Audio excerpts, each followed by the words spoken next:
School teacher से चलता है, बिल्डिंग से नहीं। पेड़ के नीचे भी हम लोग पढ़े हुए लोग हैं, लेकिन हम लोगों ने उस समय में जो ज्ञान हासिल किया, आज हम लोगों के बच्चों को वो ज्ञान नहीं मिल पा रहा है, जबकि हम लोग अपने बच्चों के पढ़ाई पर लाखों रुपया खर्च कर रहे हैं। सारे पालिका स्कूल की स्थिति सुधरनी बेहद जरूरी है, और अगर उसमें उनको इंग्लिश मीडियम की शिक्षा भी अच्छे ढंग से मिलती है तो मैं उसका स्वागत करने वाला व्यक्ति हूँ। लेकिन मैं ये चाहता हूँ कि पहले आप RTE clear. Satellite city Navi Mumbai में नई शिक्षा नीति लागू होने वाली है। हालिया जो महासभा गुजरी है उसमें गट नेता सागर नाइक ने एक ऐसा प्रस्ताव प्रस्तुत किया है, उसका नाम दिया गया है नवी मुंबई शिक्षा रूपांतरण धोरण 2024। मकसद उसका बताया गया है कि जितने भी नवी मुंबई महानगर पालिका के अंतर्गत संचालित मराठी विद्यालय हैं उनमें केजी से यानी किंडरगार्टन से इंग्लिश की पढ़ाई जो है अनिवार्य कर दी जाएगी।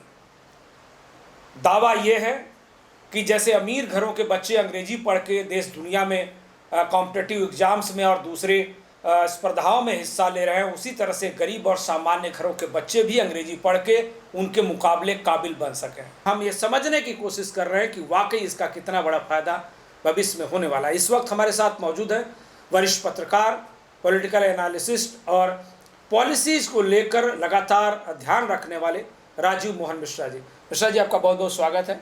सीधा सवाल, महासभा में शिक्षण रूपांतरण धोरण 2026 जो है वो लाया गया है। दावे आपने भी सुने होंगे और उसका मकसद भी आपने सुना होगा। मैं आपके लिहाज से जानना चाहता हूं कि ये नवी मुंबई शिक्षण रूपांतरण धोरण 2026 क्या है? देखिए, मैं आपको बताऊं, जिस तरीके का मैंने जो प्रस्ताव वगैरह देखा उसमें ऐसा दिख रहा है कि नवी मुंबई के जितने भी पालिका के स्कूल हैं उनमें एक इंग्लिश मीडियम शाला चलाने का उनका एक प्रोग्राम है कि इंग्लिश मीडियम स्कूल जो है वो स्थापित हो और इंग्लिश मीडियम स्कूल सारे स्कूलों में स्थापित हो और लोग बच्चों को इंग्लिश मीडियम की अच्छी शिक्षा मिल सके। ये उसका उद्देश्य जो सभागृह नेता ने प्रस्तुत किया वो बताए।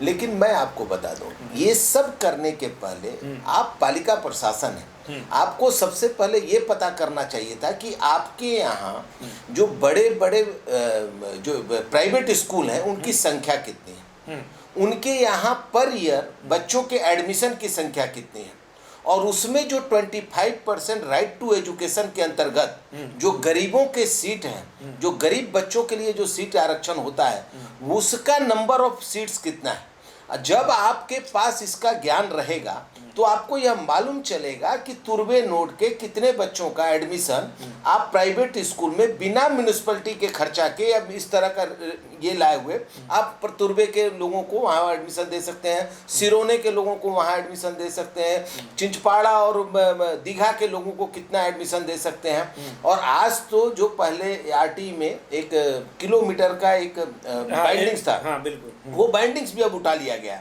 तो वैसी स्थिति में आप पूरे नवी मुंबई में जहां कहीं से भी हो आप बच्चों को आरटीई का एजुकेशन के अंतर्गत दाखिला दे सकते हैं। तो आप वो ना करके उस पर ट्रांसपेरेंसी ना ला करके उसमें गरीबों को ही प्रतिनिधित्व मिले, ये ना कर करके आपने एक झूठ मूठ का एक नया बर्डन। अरे आपके पास जो मराठी शाला है, मतलब मराठी स्कूल है, जब आप उसी को अच्छे से नहीं चला पा रहे हैं और आपके यहाँ टीचर की क्वालिटी उनको पढ़ाने लायक नहीं है, मराठी मीडियम में पढ़ाने लायक आपके टीचर की क्वालिटी नहीं है, तो आप उनसे इंग्लिश मीडियम में कैसे आप एक्सपेक्ट कर रहे हो कि वो पढ़ा लेंगे? आपके पास टीचर का आपने कभी इंटरव्यू लिया है क्या? कभी उनको देखा है क्या? आपके कितने टीचर टीटी पास किए हैं आपने पता किया है क्या? आपका टीचर एलिजिबिलिटी टेस्ट पास करने वाले नंबर ऑफ टीचर्स आपके यहाँ कितने हैं? ये सब आपको कुछ जानकारी नहीं आप हासिल करेंगे। आप आते हैं एक नई नई स्कीम लेकर के और आ करके लोगों को बेवकूफ़ बनाना है, लोगों को ये दिखाना है कि हम नवी मुंबई को बेहद आधुनिक शहर बनाने का प्रयास कर रहे हैं। अरे आधुनिक ये पहले से है। सिडको ने इतने अच्छे टर्म एंड कंडीशन पर प्राइवेट स्कूलों को दे रखा है कि प्लॉट कि अगर उस टर्म एंड कंडीशन का फॉलो अप कर ले तो कोई भी गरीब बच्चा पढ़ सकता है वहाँ पे। और कम से कम अगर गरीब बच्चा नहीं तो LIG लेवल के, EWS लेवल के तो बच्चे पढ़ ही सकते हैं। और जो बच्चे गरीब हैं उनके लिए RTE है। राइट टू एजुकेशन है, हम उसके अंतर्गत सारे स्कूलों में एडमिशन करा सकते हैं। और ऐसा नहीं है कि सिर्फ एडेड स्कूल में ही आरटीई है, आरटीई हर प्राइवेट स्कूल में भी है। तो वैसी स्थिति में मुझे लगता है कि ये जो सागर नाइक या जो भी लोग हैं जिन्होंने इस प्रस्ताव को लाया है, मुझे लगता है कि ये कुछ नहीं है, केवल एक शो साइनिंग करना है कि हम बहुत अच्छा नवी मुंबई के बारे में सोच रहे हैं। अरे अच्छा करना रहता तो आप बहुत कुछ अच्छा कर सकते थे। एक साल सत्ता आपकी नहीं रही है, आप 24-25 साल इस नवी मुंबई पर आपने शासन किया है, सत्ता रही है, तो खुद महापौर भी रहे, आप महापौर रहे, और उसके बाद आप ही की पार्टी के लोग हमेशा महापौर रहे, तो आपके पास बहुत भास्ट स्कोप था बहुत कुछ चेंज कर देने के लिए।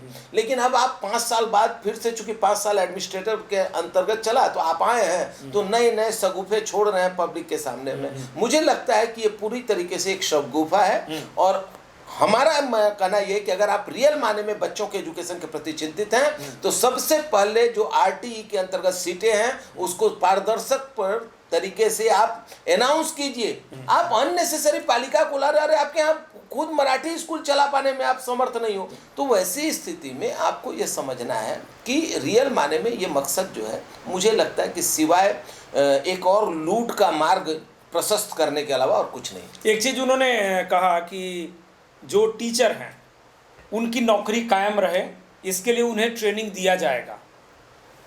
प्रोविजन जो हमने पढ़ा कि इंग्लिश पढ़ाने के लिए इंग्लिश में पढ़ा हुआ टीचर, उसी में डिग्री लिया हुआ टीचर ही इंग्लिश टीचर बन सकता है। ऐसे में मैं आपसे जानना चाहता हूं कि मराठी टीचर के लिए ट्रेनिंग और उसके बाद उसका इंग्लिश में पढ़ाना कितना फिजिबल, कितना व्यवहारिक लग रहा है? देखिए, सबसे बड़ी बात यह है कि गवर्नमेंट के जो स्कूल होते थे उसमें सब्जेक्ट बाई टीचर की बहाली होती है। हाँ, फिर ट्रेनिंग की बात कहाँ है? आप बीएड किए हैं ना साहब, हाँ, आप बीएड तो किए होंगे ना, वो आपको किस लिए किया जाता है? इसीलिए कराया जाता है ना। तो आप सब्जेक्ट बाय जो इंग्लिश के टीचर हैं उनको आप इंग्लिश के लिए रखिए। जो मान लीजिए मैथमेटिक्स के टीचर हैं, आप देख लीजिए कि जो इंग्लिश से पास किया, वो जिसका पूरा एजुकेशन इंग्लिश में हुआ, वो मराठी में नहीं करके इंग्लिश में किया हो, भले वो मैथमेटिक्स पढ़ा हो, साइंस पढ़ा हो, हिस्ट्री पढ़ा हो, सिविक पढ़ा हो, जो भी पढ़ा वो इंग्लिश में पढ़ा होना चाहिए। वो इंग्लिश मीडियम से उसका पास होना चाहिए, और उसके आधार पे आप उस बीएड के लोगों का सिलेक्शन कीजिए। तो ये ट्रेनिंग वाली सिस्टम कहाँ है? ये ट्रेनिंग के नाम पर फिर आप पालिका का करोड़ों रुपया घुसा देंगे, खर्च करा देंगे। इन लोगों का तर्क क्या है ना, ऐसा लगता है कि इनको ऐसा लगता है कि ये कानून समझाने का प्रयास करते हैं, लेकिन दरअसल इनको खुद कानून मालूम नहीं। इनको ये भी पता नहीं है कि टीचर के लिए एलिजिबल क्राइटेरिया क्या होती है, और उस क्राइटेरिया पर अगर फिट टीचर है तो उसको there is no need of any training. अच्छा, there is no need of any training अगर उस क्राइटेरिया पर फिट टीचर है तो। दूसरी बात कि हर टीचर को टीटी पास करना जरूरी होता है। तो टीचर एलिजिबिलिटी टेस्ट आपके मराठी स्कूल जो अभी तक आपके चल रहे हैं, उसमें कितने लोगों ने पास किया, उसका रिजल्ट तो पहले सामने रखिए, तब तो मालूम चले कि आपने किस क्वालिटी के टीचर्स को बहाल कर रखा है। मालूम तो चले उनको कितना % मार्क्स आया, पास किए तो कितने % मार्क्स के साथ पास किए, ये मालूम चलना चाहिए। तो ये नहीं करना है और लोगों को सिखाना है कि हम बहुत नया चीज ला रहे हैं। तो दरअसल क्या है, इनके पास खुद बहुत ज्ञान का अभाव है। ये जितने नगर सेवक चुन के जाते हैं ना, आपको मैं बता सकता हूं कि 70% के पास न तो एजुकेशनल पॉलिसी की कोई जानकारी है, न हेल्थ पॉलिसी की कोई जानकारी है, न फाइनेंशियल उनको कोई ज्ञान है, न टेक्निकल उनको ज्ञान है, न क्वालिटी के बारे में, जो वर्क क्वालिटी होती है, जो एजुकेशन क्वालिटी होती है, किसी चीज का ज्ञान नहीं। ये सिर्फ नवरात्रोत्सव मंडल, गणेशोत्सव मंडल, डांडिया, ये सब प्रोग्राम करा करके ये लोग नगर सेवक बन गए हैं। इन लोगों ने कभी भी पॉलिसी में इनका कहीं कोई रोल नहीं। सागर नाइक इस बात का दावा करते हैं, जिन्होंने ये प्रस्ताव सामने लाया है, उनका कहना है कि जो लोग भी इसका विरोध कर रहे हैं या जो इसके खिलाफत में बोल रहे हैं, दरअसल उनके बच्चे अंग्रेजी माध्यम विद्यालयों में पढ़ते हैं, इसलिए उन्हें बात समझ में नहीं आ रही है। जबकि उनका दावा है कि कोशिश ये है कि जिस तरह से अमीर घरों के बच्चे इंग्लिश मीडियम के साथ पढ़ाई करते हैं, उसी तरह से गरीब घरों के बच्चे भी पढ़ाई कर सकें। तो ये जो दावा है वो क्या है? देखिए सुधीर जी, आप एक बात समझिए, हाँ, सबसे अच्छी पढ़ाई वो होती है जो अपनी मातृभाषा में की जाए। बिल्कुल, सबसे अच्छी पढ़ाई वो होती है क्योंकि आपकी अंडरस्टैंडिंग पावर जो है आपके अपने मातृभाषा पर जितना ज्यादा रहती है, वो दूसरे भाषा पे नहीं रहती है। आप यह देखिए कि सुधाकर सोनोने का एक वहाँ पर स्कूल है, विद्यालय, हाँ, विद्यालय राजर्षि शाहू महाराज। मैंने देखा है कि वो झोपड़पट्टी के अंतर्गत वो विद्यालय है, एकदम झोपड़पट्टी के बीचों बीच में, हाँ। और उस विद्यालय से लोग बीजेटीआई जैसी सम्मानित संस्था को भी कम्पीट किए, मेडिकल को भी वहां से कम्पीट किया है बच्चों ने। तो आप समझिए नेशनल और अंतर्राष्ट्रीय स्तर पर बच्चे वहां के खिलाड़ी इसका मतलब है कि एजुकेशन जो है ना वो किसी भाषा का मोहताज नहीं है। आप ये कहेंगे कि इंग्लिश आ जाएगा तो एजुकेटेड बहुत हो जाएंगे, ऐसा नहीं है। आप देख लीजिए, जितने भी आप इंग्लिश स्कूल में जाइए आप पाएंगे कि अच्छे अच्छे बड़े अमीर घरानों के बच्चों का भी मैथमेटिक्स और फिजिक्स, ये दो सब्जेक्ट विशेषकर मैं बोल रहा हूँ, उनका कमजोर रहता है। क्यों? क्योंकि वो इंग्लिश में पढ़ते हैं। अगर वही वो हिंदी में पढ़े होते थे तो जैसे हम लोगों के यहाँ बिहार के हिंदी के बच्चे मैथमेटिक्स के टॉपर बन करके निकलते हैं, हाँ, या मान लो फिजिक्स के टॉपर रहते हैं, वो उस तरह का उनका ग्रॉस पावर जो था वो उनका रहता था, वो उनको समझने की ताकत उस लेवल पर होती थी।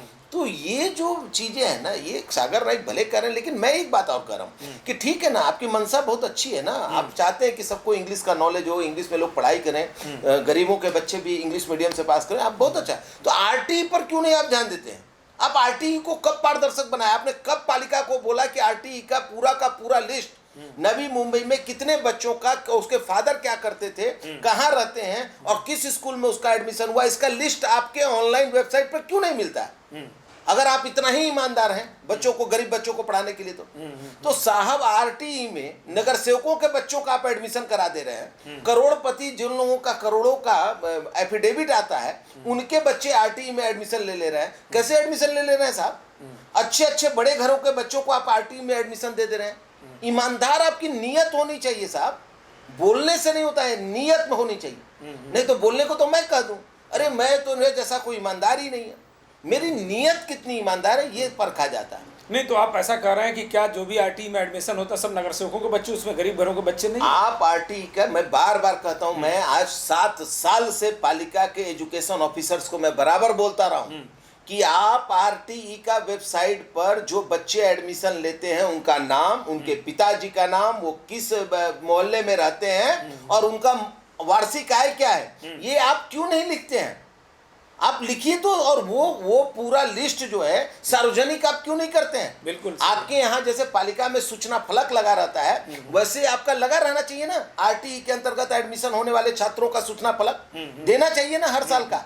आप नहीं देते हैं, इसका मतलब आपकी नीयत में खोट है। आप नहीं चाहते हैं कि गरीब बच्चों को प्राइवेट स्कूल का भी लाभ मिल सके। आप प्राइवेट स्कूल के साथ हाथ मिलाए हुए हैं और अमीर बच्चों को जो उनके मतलब उनका जो इकोनॉमिकल स्टेटस है उसमें बैठने वाले बच्चे को ही आप एडमिशन ले रहे हैं। जो उनके इकोनॉमिकल स्टेटस में नहीं बैठ सकते हैं उनको आप बाहर रख रहे हैं, इसीलिए आप सार्वजनिक नहीं कर रहे हैं। जबकि वो पूरी सीट गरीब बच्चों के लिए है, गरीब बच्चों के लिए, 3 लाख से जिसका कम इनकम हो उसके लिए है, उसके लिए। तो आप नहीं कर रहे हैं वो काम। तो मेरा इस पर थोड़ा निश्चित तौर पे मैं ये कह सकता हूँ कि ये जो सागर नाइक का तर्क है कि जिनके बच्चे इंग्लिश स्कूल में, अरे साहब आपके नियत में खोट है, लोगों की नियत में कोई खोट नहीं है। ये आरटीई का सीट भरने के बाद जो गरीब बच्चे रह जाते हैं उनके लिए फिर आप कुछ उपाय करें तो मुझे खुशी होगी। जहां आपको रेडीमेड चीज मिल रहा है वो आप नहीं करना चाहते हैं और आप मेहनत कहीं और लगाना चाहते हैं, तो ये तो क्या इसका एक जो विकल्प बताया जा रहा है कि अगर मराठी विद्यालयों में पहले से इंग्लिश टीचर हैं, अगर उन्हें और बेहतर किया जाए या और संख्या उनकी बढ़ाई जाए, तो क्या जो आज की स्थिति है नई शिक्षा नीति लाने की जरूरत पड़ेगी क्या? अगर उन्हीं को अगर अपग्रेड कर दिया जाता है या तो और ज़्यादा टीचर्स उसमें रख लिए जाते हैं तो सभी उन्हीं बच्चों को अंग्रेजी पढ़ाई जा सके। मैं इस बात में बिल्कुल ये सहमत हूँ कि अगर इंग्लिश मीडियम शाला चलानी है, इंग्लिश मीडियम स्कूल चलाना है, तो आप इंग्लिश एजुकेटेड बीएड जो है, जिनका पूरा एजुकेशन कैरियर ये जो है वो पूरा इंग्लिश में ही हुआ है, तो आप उनको लाइए, उनको नया आप भले टीचर बहाल कीजिए और उनके थ्रू फिर आप इंग्लिश स्कूल शुरू कीजिए।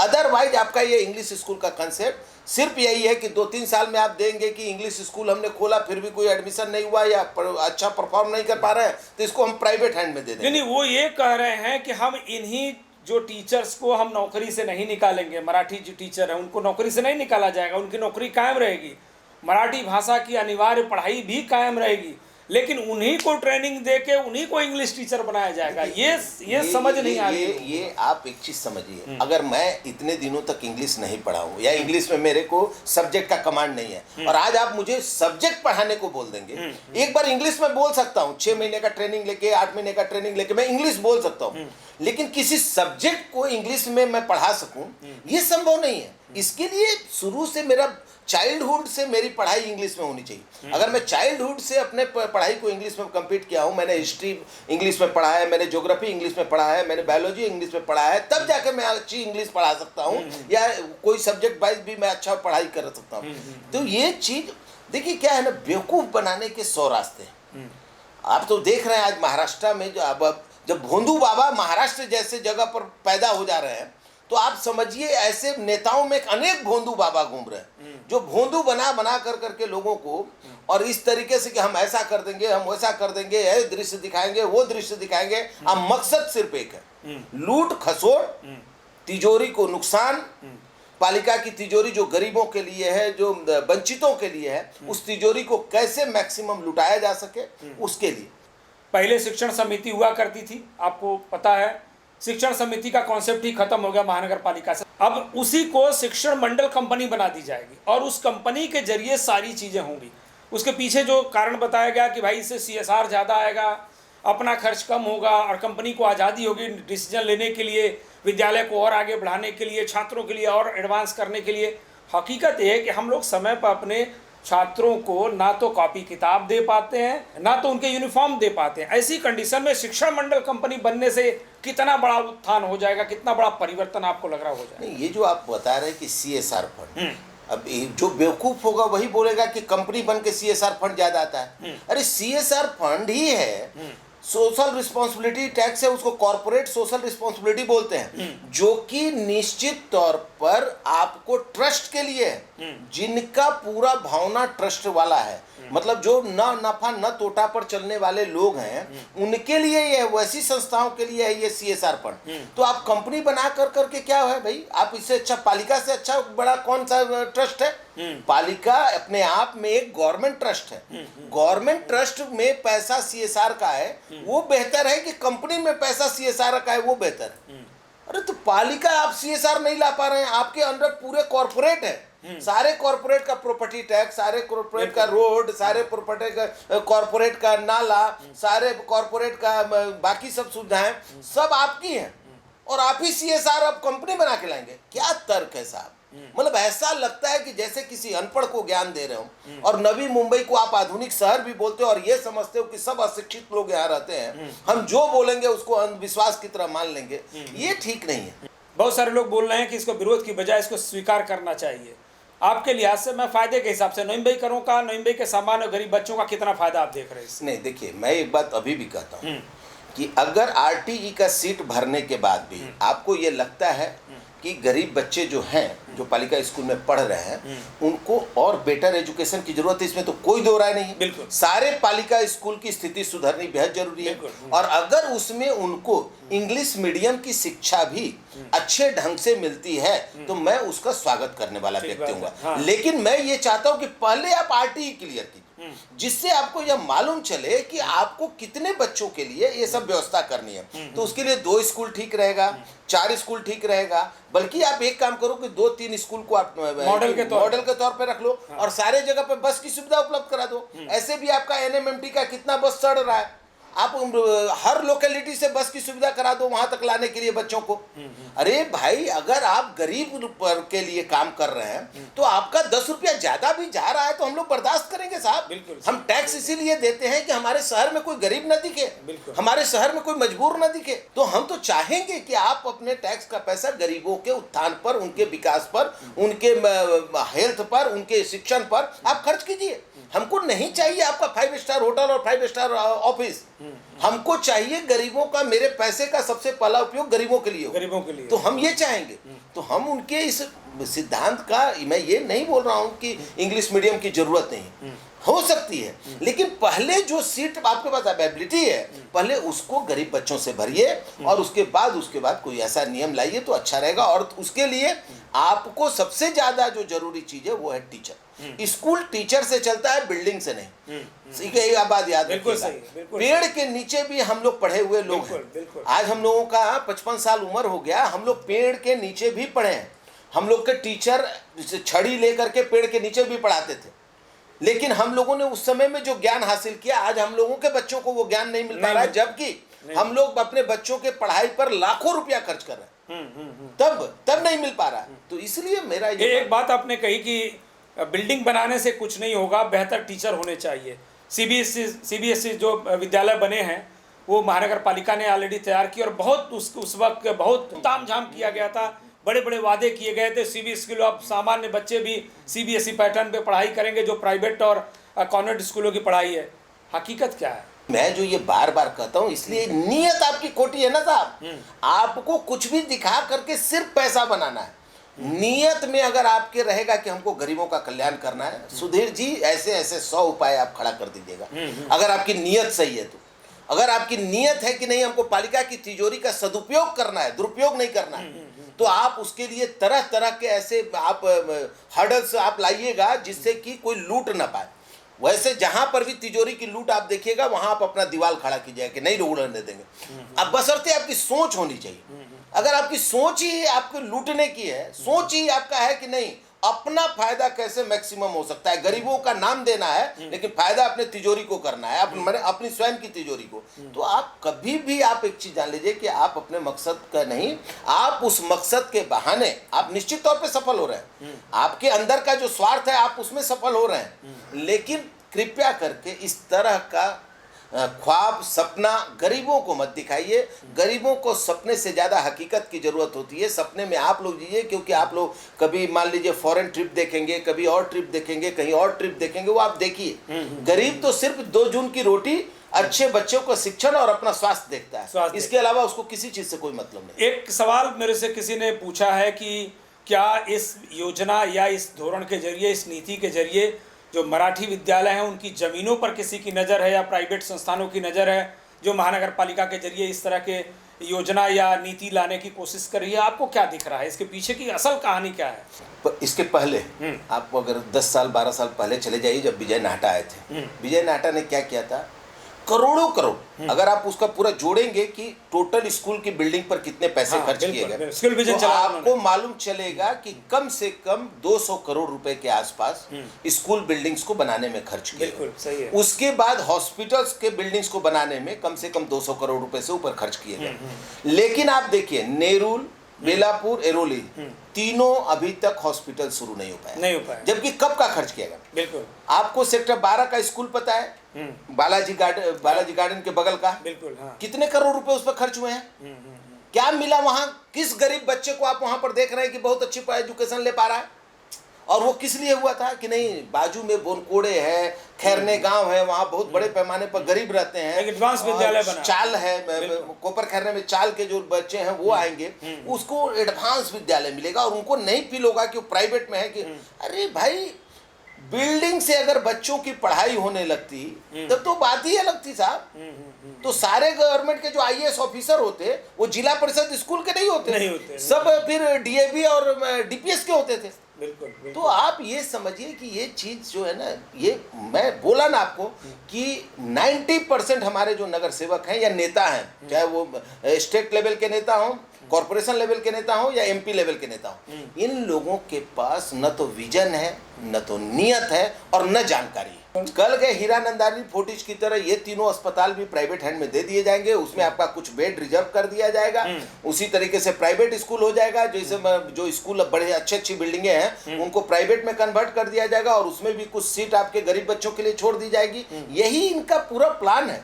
और इसीलिए ये क्या कर रहे हैं कि जैसे अडानी एयरपोर्ट बनाने के लिए आप देख रहे हैं, सारा खर्चा गवर्नमेंट का, सारे सड़क पर पैसा गवर्नमेंट का, सारे ओवरब्रिज पर पैसा गवर्नमेंट का, सारी चीजें गवर्नमेंट की, अटल सेतु गवर्नमेंट का, सब कुछ गवर्नमेंट का, और फायदा किसको? अदानी एयरपोर्ट को। तो ये क्या करते हैं कि प्राइवेट कंपनियों को फायदा पहुंचाने के लिए ये गवर्नमेंट के पैसे से पूरा इंफ्रास्ट्रक्चर तैयार करते हैं और बाद में उसको प्राइवेट हैंड में सौंप देते हैं। तो आप सोचो कि कितना बड़ा ये गैंग चल रहा है। प्राइवेट लॉबी को सपोर्ट करने का, और गवर्नमेंट की तिजोरी से प्राइवेट लॉबी को ऐसे सपोर्ट किया जा सकता है। इसका एक उत्तम उदाहरण आप नवी मुंबई में भी देख रहे हैं और स्टेट लेवल पर भी देख रहे हैं। मिश्रा जी, बहुत बहुत धन्यवाद, आपने तमाम सवालों का जवाब दिया। आपने एक बहुत अच्छी बात कही कि पढ़ाई जो है वो बिल्डिंग से नहीं हो सकती, वो टीचर पढ़ाते हैं। और हम सारे बहुत सारे लोग ऐसे हैं, ऐसी मुश्किल परिस्थितियों में पेड़ के नीचे भी पढ़े हैं, और तमाम ऐसे जो जिला परिषद और ग्रामीण इलाकों के विद्यालय हैं वहाँ से पढ़ के बड़े बड़े अधिकारी और बड़े बड़े पदों पर आज काम करने वाले लोग बैठे हुए हैं। तो जाहिर सी बात है वहाँ पर जो सबसे बड़ा मकसद रहा है वो बेहतरीन पढ़ाई का, और बेहतरीन शिक्षक रहे हैं जिन्होंने बच्चों का भविष्य जो है संवारा है। और आज भी नए धोरण की बजाय बेहतर शिक्षकों की ज़रूरत है, बेहतर गुणवत्ता की ज़रूरत है, बेहतर इंफ्रास्ट्रक्चर की ज़रूरत है, और समय पर कापी किताब और यूनिफॉर्म की ज़रूरत है, अच्छे माहौल और अच्छी नीयत की ज़रूरत है। इन्हीं विद्यालयों से बेहतर विद्यार्थी, अंग्रेजी पढ़े हुए विद्यार्थी भी निकल सकते हैं। अब देखना होगा कि आने वाले समय में जितना दावा किया गया है इस नए धोरण से कितना फ़ायदा हो पाता है। आज की बातचीत में बस इतना ही, दीजिए हमें इजाज़त। लेकिन ताज़ा तरीन खबरों के लिए देखते रहिए TV1 इंडिया लाइव। नमस्कार। लेटेस्ट अपडेट्स और ताजा तरीन खबरों के लिए TV1 इंडिया लाइव को सब्सक्राइब कीजिए और नोटिफिकेशन पाने के लिए बेल आइकॉन को दबाना मत भूलिए।